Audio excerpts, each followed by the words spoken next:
Good morning. It's Monday morning. Happy Monday. We are here with your Momo, and we're going to get right down into it. We're talking today about marketing strategies, especially for this crazy time that we're in now for me and for the people that do this show with me and for many in our audience.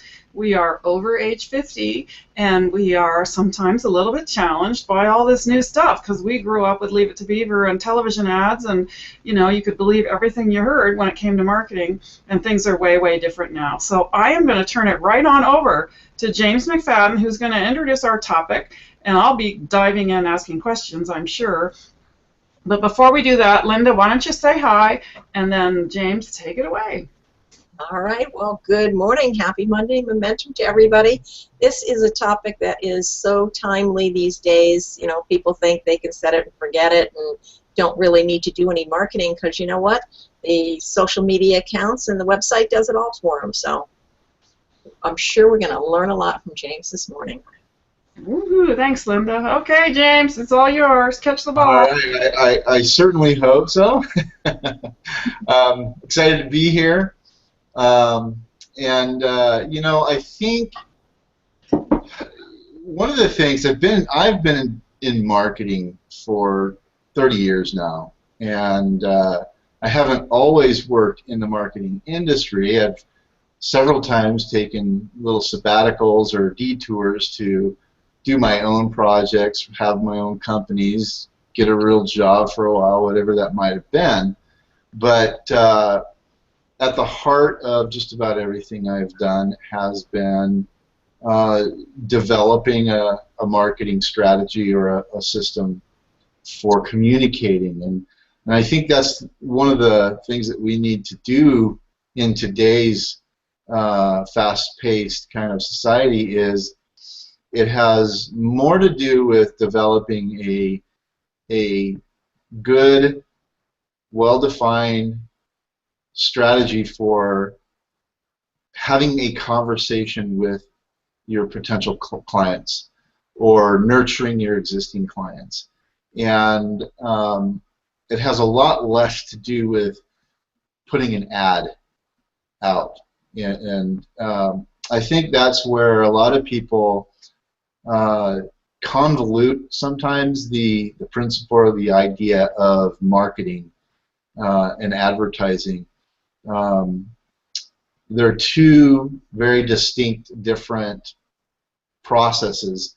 Marketing is an all-encompassing kind of mindset, whereas advertising is usually very poignant in what you're trying to accomplish or the type of response you're trying to get. And today, with the advent of social media and everything else that's coming out right now, we're seeing a very, very dynamic shift in that process, and we're seeing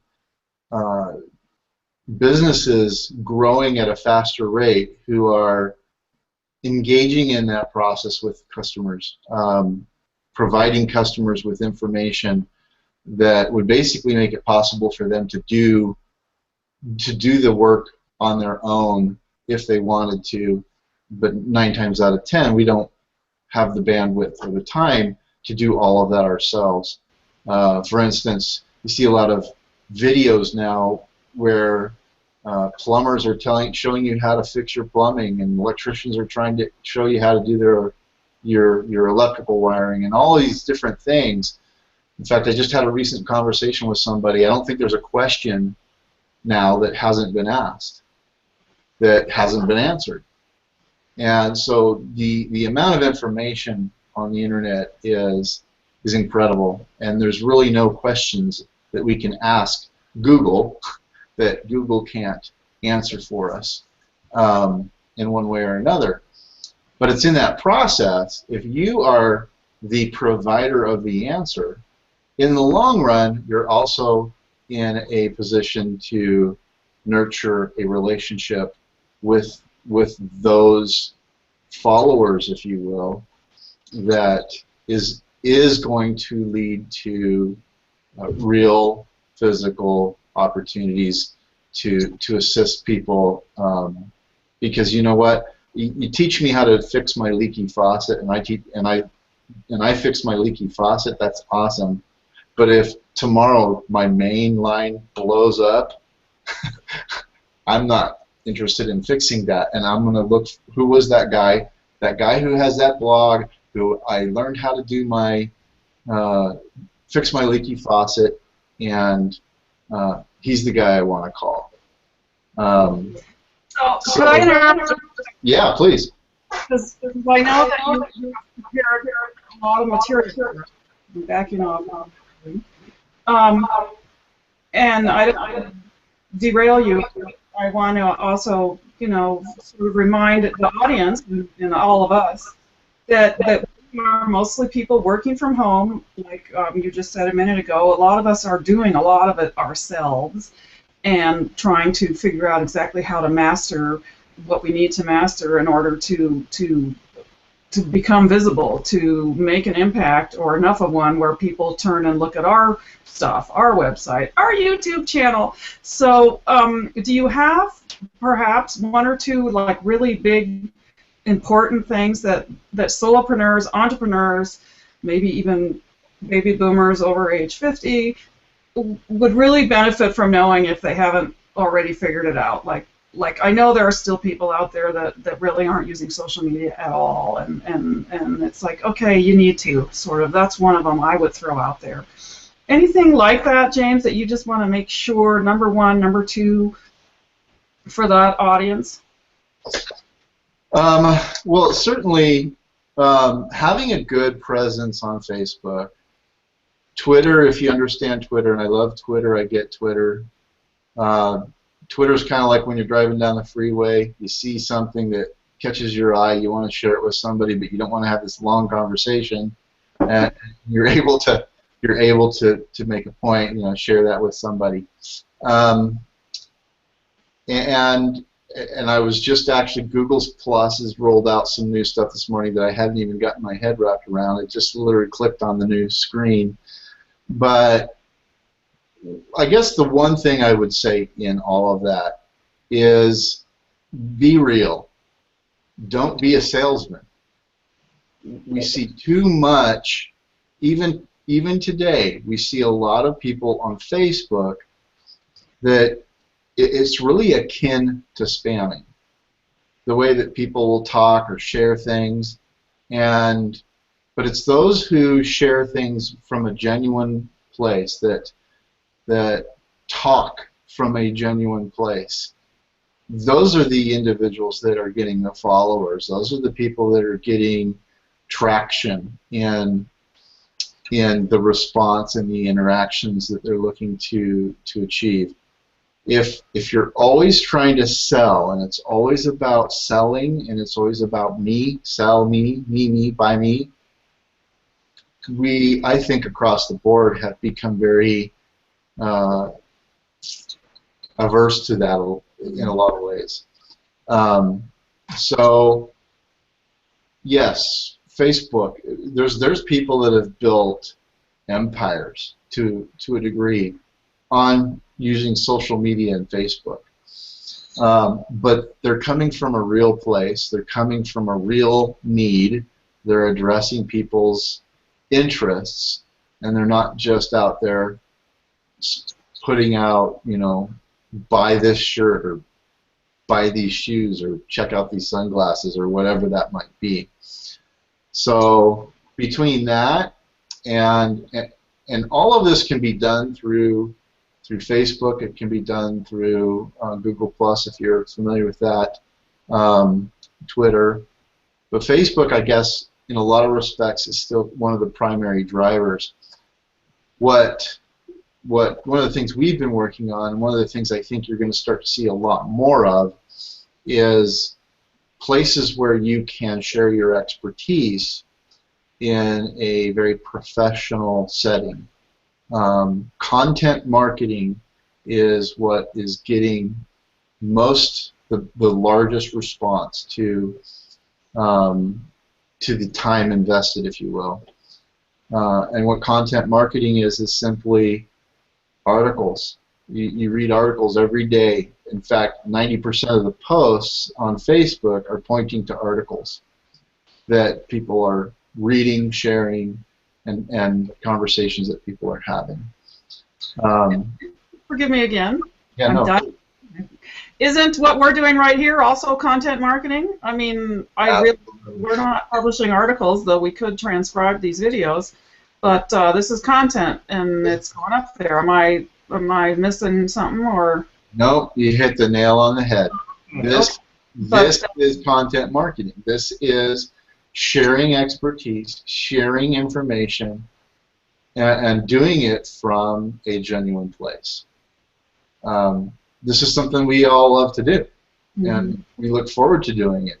We don't have a specific expectation on ROI, and yet, I just had a couple people pop up and ask me the link to watch it on YouTube, and that's what I was working on right before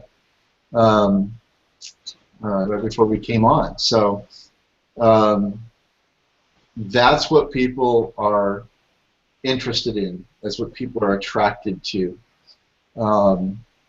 because in the end, there's a benefit. There's something that I can get from this, and then if I ever have a need, I know whether or not this is someone I want to even bother calling. So yeah, that's a great point. James, you started out talking about the distinction between marketing and blatant advertising, and I think that's so important, and the subtlety that a lot of people on social media today are not getting. And tying it in with what Sarah just said, isn't this what we're doing? It is. We are here marketing. We're not here to be advertising to you. And it's all about building those relationships. People come on, they watch your videos, they get to know us. You do business with people you know, like, and trust. It's a win-win for everyone. So thanks for that distinction. Yeah. Yeah. The old days are gone where they hold up the box of whatever and say, this is really good for you and it's the best there is, and we all go, oh, okay, let's go buy it. Now it's all about, wait a minute, what does Linda think of it? What does James think of it? What does somebody think of it? I'll check it on Yelp or whatever. It's all about a relationship. If you can't find somebody to recommend whatever it is, you're much less likely to buy it now, and that's very different from what we grew up with. So. Absolutely. Yeah, no, there's a very dynamic paradigm shift taking place, especially with the whole millennials mindset that is, becoming the new. We're the baby boomers. We're actually borderline baby boomer generation. Was it X or something, or Y, or yuppies? Farts, that's what we are. What's that? We're a bunch of old farts. And that's okay. Yeah. I don't think we are. So I still feel 25. So. That's experience. Oh, I know how I feel. What were you going to say? There's something to be said for experience and marketing. So yeah, and I was just having this conversation last week with Jeff McGee. We've got this whole new millennial kind of mindset, but it really isn't new, and for the most part, it's being adopted by a broad spectrum over generations, and it's probably one of the fastest accepted mindsets from generation to generation when it comes to marketing, when it comes to advertising, when it comes to commerce, purchasing, making purchasing decisions. All of those things are being done from a very, very different perspective today. We really have moved outside of the accumulation type mindset or the materialistic mindset in a lot of ways. This new generation really is not hyper-focused on this. They'd be happy if they had a flannel shirt, a backpack, sunglasses, and a comb for their hair, and they could go wander the earth. And that's a very specific, poignant kind of mindset, but in a sense, in a broader sense, that's what's the word I'm looking for? The gratification. The gratification is coming from outside of products.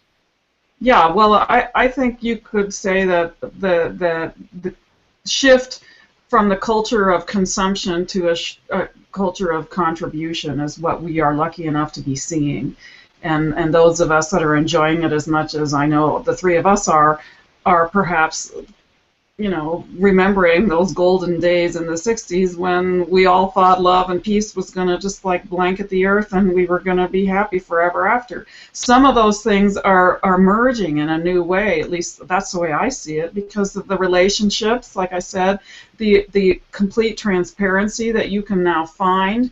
Because of the internet, people can't be kind of icky and nasty for very long before they get found out, and that's new, and that means that there's honesty and truth, and those are the kinds of things that I think, at least for me, I've been craving my whole life and wanting to see and celebrating that we have now. I feel like it's like, yay, it's my time. So I don't know if you resonate with that, but the difference between going out and buy, all that acquisition that we all did, but now it's a big relief to not feel such a need and to see young ones not really be as excited about buying stuff as we were. I kind of think our government is hoping we'll keep doing it, but it seems to be shifting. So I just want to remind you, we have only about 13 minutes left, and I know you have lots to say. Here's my little question, and feel free to derail it if you need to go in a different direction, James, but let's just say someone like us has been producing lots of content. What kind of strategy would you have or suggest to get more people that can benefit from that content connected to it? Well, there's two or three different ways you can go about that. You can start writing, or you can start whether it's a hangout or a podcast or writing and putting that on Facebook, putting together a nice Facebook page to share your content on. You can set up your own blog. One of the things that we've done here in Southern Utah, we're getting ready to do this on the national level, and we're getting ready to open this up to other areas. Sarah, you and I have talked about this as well. I'm going to go ahead and do a quick screen share if that's okay. We're going to take a look at Southern Utah influencers, and this is specifically created to give professionals in Southern Utah a platform to share their insights, their expertise. We have articles in here on business and marketing. We have it on, in fact, some of my favorite articles in here in our how-to section have to do with writing articles. Julie Gubler, who's here in Southern Utah, we've talked about having her possibly be as a guest. She's written, there's actually 3 or 4 other articles, but here in the how-tos, she's specifically talking about how to write an article. So one of the first ones she wrote was write an article in 1 hour with these 7 easy steps. And then the Exceptional Marketer's Guide to Creating Unique Content, and then the Quick and Dirty Guide to Free Images for your articles. These 3 articles, she's got a couple more on here, were specifically written for the members to help them navigate and articulate the process of writing articles. So would that new website that you're building, and dragging it back to my question, which is, we've already got the content, is the Southern Utah Influencers a way for people to amplify that content in Southern Utah at least, so that, because they've already got it written, let's say, but they're trying to get more people to see it. Is that how this platform is going to work for people? It's like a megaphone, kind of? Exactly. Exactly. You can have your site, you can have your content, you can have your website. From here, people can write similar articles, share articles that they've already written, and then we can put in what's called a canonical link back to it, and bring more focus to the content or to the website that they've already built and already designed. We also have in here a discussion area, a discussion board. These 3 topics up here are for members of the site. These 3 topics, expert advice, shout-outs, and updates, go out to general public. But that's what you want to look for. You want to look for ways that you can, if you've already got a website, if you've already got content, if you've already been kind of navigating this process, go back there. If you've already been navigating that process, then this is a perfect way to bring some focus to it, to get a larger audience. And I kind of look at it as the mall concept, which is what Facebook is. Facebook is really a social mall. You go out dancing because you want to meet people or find a date, or you go out with a date and you want to go out with friends.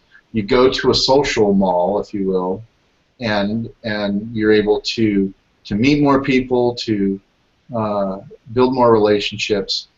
If you're just your little blog, you're going to work really, really hard to get all of the traffic that you would really like to get there, which is why Facebook works so well, is because if you have your blog and then you start talking about it on Facebook and you start sharing what you've written on Facebook without it sounding like an ad, and then that's what you're going to be able to get more people over to potentially read the content that you're sharing or the material that you're creating when you go to that social mall. And so this idea is to create a content mall, if you will, where on a national and local type level you're going to be able to contribute to the collective and help educate each other. I literally just last week was talking with an attorney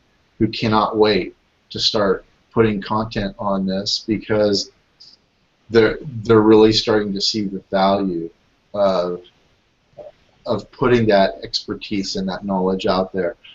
He's going to be writing on how to write your business plans, how to set up your corporation in Utah, how to navigate the Utah government websites to set up your company. And after a conversation we had, he agreed that he can go on there and he can tell everybody exactly how to do it. That type of work is not the most profitable work that he has come in. The most profitable work he has in is once you've got your business established and you're looking to grow your business, or you're having issues, dealing with local government trying to get a building built, permits or whatever. He's better serving you by doing that. So if he can help you navigate all the other stuff at basically no cost, then he can actually help mitigate some of the tedious work that his office might do, save you money, and then when you really need someone to help you in a litigation issue or a law issue, you're going to be pretty comfortable reaching out to him and saying, can you help me with this? And I think that's what it really boils down to, is building rapport, because today building rapport is not an easy thing. There's too many people doing the same thing. And unless you, like you said, Sarah, unless you've got a referral specifically to somebody, and they can back up that referral, because even referrals are questioned sometimes. Are you sure? Have you done work with them? Lots of questions can happen. So building rapport is more important today in a lot of respects than actually advertising or marketing. Because if you don't have rapport, all the advertising in the world isn't going to build your company. It's not going to get you the footprint that you need to grow. You might get some response, you might get some work, but is it going to be the type of work that's going to help you grow your company? Yeah.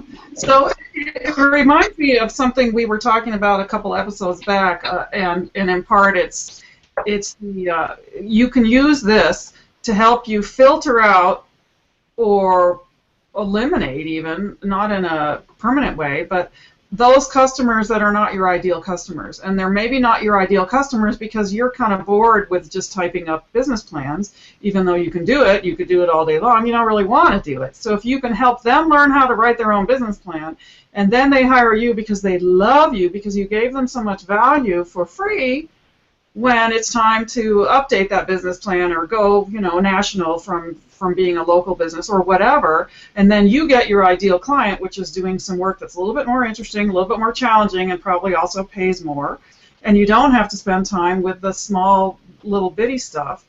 Right. But I know that there are people out there that are going to say, I don't want to give away everything for free. How do I make money if I give away everything for free? So there has to be, faith that they're going to come to you when it's time for them to do something that they cannot do themselves or are not willing to do themselves, and the ability to magnify what you've got. And Southern Utah Influencers is one way to do it, but for those of us in our audience that are not in Utah, or Facebook is obviously another way to do it. There's lots of ways to magnify.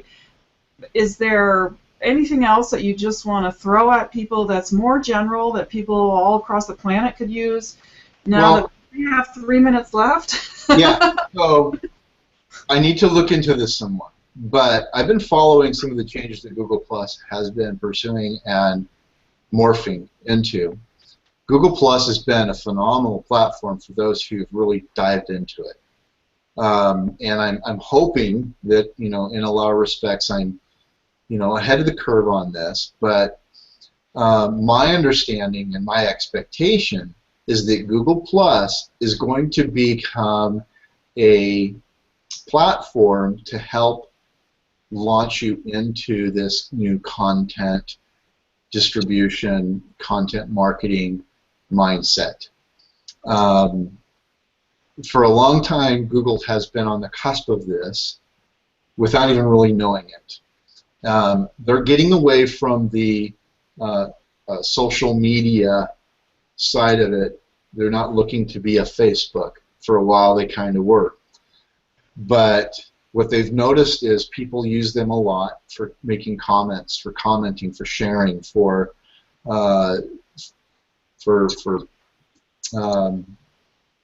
getting just a little bit more traction for the content that they're putting out there. So I really think that Google Plus is going to become a primary driver to help you navigate getting content out there.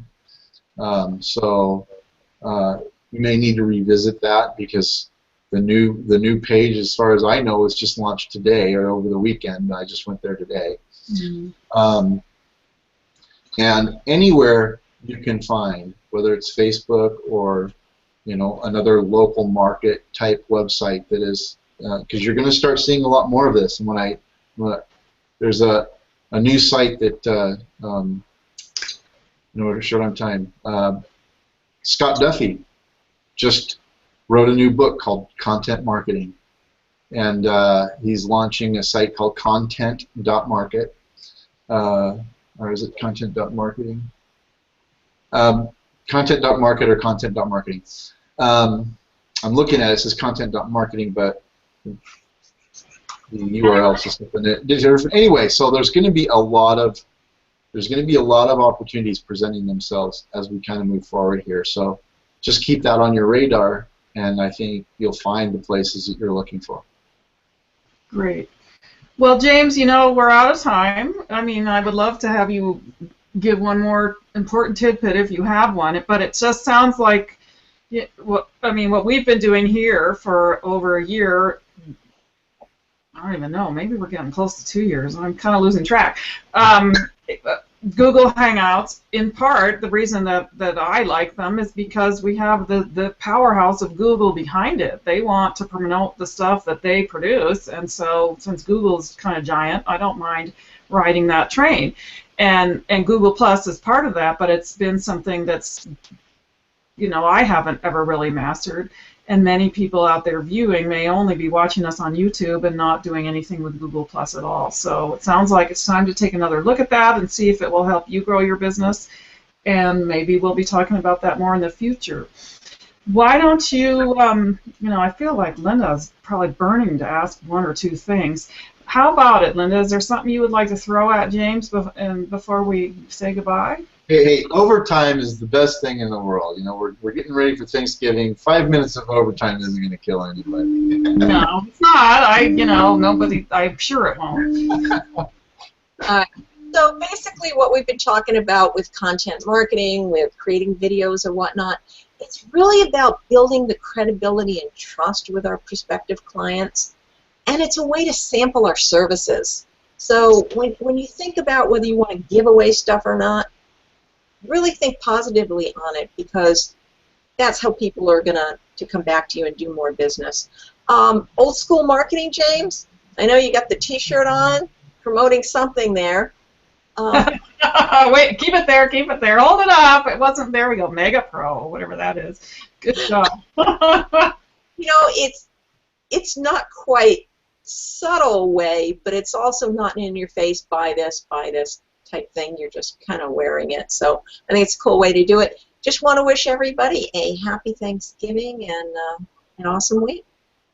Thanks, Linda. And if you want to hook up with Linda and have her help you build an amazing website, interactive TV. James, want to close her up? Yeah, I thank you, Linda, for that comment. It really is. It's about building that rapport. It's about building that relationship. And what would you rather do? Spend $1,000 advertising and hope you get somebody, or spend a few hours of your time sharing your expertise and probably getting more ROI than you ever will with that $1,000? That's really what it boils down to. That's not to say that traditional marketing is dead, because it's not. And additionally, too, it's not just the ROI you're getting. It's the feel good that you're helping somebody else. So right. An awesome benefit, too. And you have a relationship now. It's not just a client or a customer. You have the potential to build a relationship. And that's really what's going to get you referrals. That's what's going to get you to grow that influence that you can have. So. Been great to be here. Thank you for the time. Sorry that we're out of time, but I'm sure we'll revisit this again. Great, thank you, James. And I want to take an opportunity to what's the word I want? I've forgotten. Just jump off from what you just said. If you out there in the audience are looking for another way to get your word out, to share some of your value with other people, we are always looking for great guest presenters here on Monday Momentum. So don't forget that. And that way you can take advantage of all of the rapport that we've built up with our audience, with all of our individual lists and customers, and that's one way to grow your influence. So that's part of what we do here, don't forget. So I'm Sarah Coolidge. You can find me at mymondaymomentum.com. We've got our recent episodes up there. We've got some little blog entries explaining things. We also have a really cool new calendar where you can schedule a guest presentation with us. So please go check it out and contact us, ask us questions, tell us what you like, tell us what you're using, tell us what you'd like to hear more about. We have access to an amazing amount of different really incredible experts in the entrepreneurial field because of our memberships with CEO Space. So we can bring on some pretty cool people. We just want to know what you want to know. So let us know, and don't forget to subscribe, because that will help all of us. We will see you next Monday morning. Have a fabulous week. Happy Thanksgiving, and go out there and rock and Friday you can slide into home base feeling really good about what you did. See ya! Happy Thanksgiving. Bye, everybody. Bye.